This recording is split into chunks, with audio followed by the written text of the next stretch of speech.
Amor. Hi everyone, so I wanted to do my first review this year for a brand that has basically been there at the start of my makeup obsession until now. This brand has basically fueled my makeup obsession and is still one of my favorites to this day. Even when other brands have sold out, Too Faced has always been there for me. I remember when I bought my very first Too Faced palette. It was a cute little Christmas edition palette that had a little, basically a music box that resembled a music box I got in the 80s as a very small kid. And it had a little Tinkerbell in it that played music. I'm referring to the makeup kit. And it had eyeshadows in it, and it had a little drawer of blush, and it had a drawer of lip colors.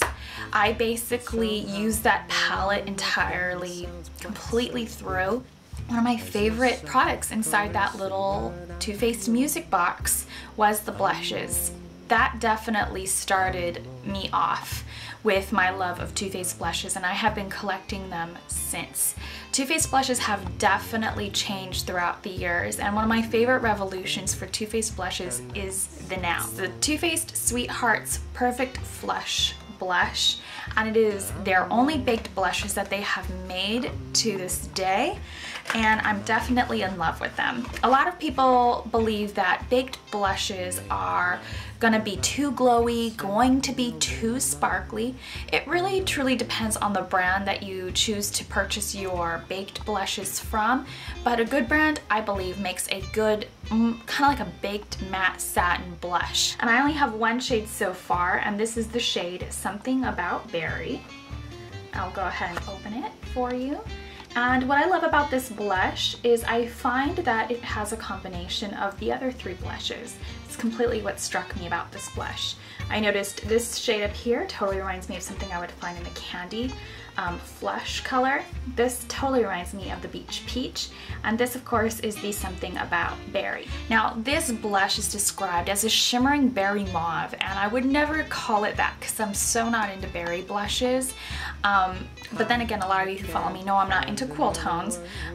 This blush could be as cool or as warm as you would like it to be, so it's really one of the blushes in this whole collection that I think is great for light, medium, and darker skin tone.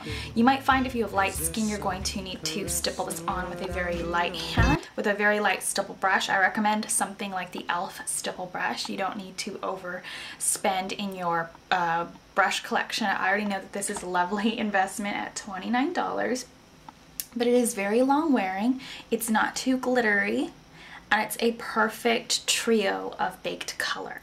So if you want a little bit more orange and pink, you can go for that more casual orange and pink and just double your brush into that corner. If you want more of the pinky mauve, which I recommend is a color that's prettier for the back of the cheek or the cheekbone. I always recommend stippling your brush into this trio of colors to avoid swirling the colors all together, so that you'll always see that lovely flush within your blush, and you'll be able to keep that radiating through your product until it's pretty much done. Favorite aspects of this blush is that it is vegan and paraben free, and I know a lot of Too Faced products are. So do I think $29 is worth the blush? Yes, I absolutely do. There's more to it than just the packaging. There's a lot of product in here. They didn't skimp on that, do not worry. So as long as you use a light hand and a light brush, I think the way it was intended, you'll have good results, and your blush will last you a while. It'll also be very hard to miss this in your kit, as each one of these Sweethearts blushes have their own color-coded packaging. And yes, the packaging is a little large, but it's a cute novelty item that will sit beautifully on top of your makeup stand. I highly recommend swatching it before you get yours, so you know which colors are right up your alley. So I'll see you guys later. Thanks so much for watching my my review. Absolutely love Too Faced and look forward to getting more of the spring 2014 collection.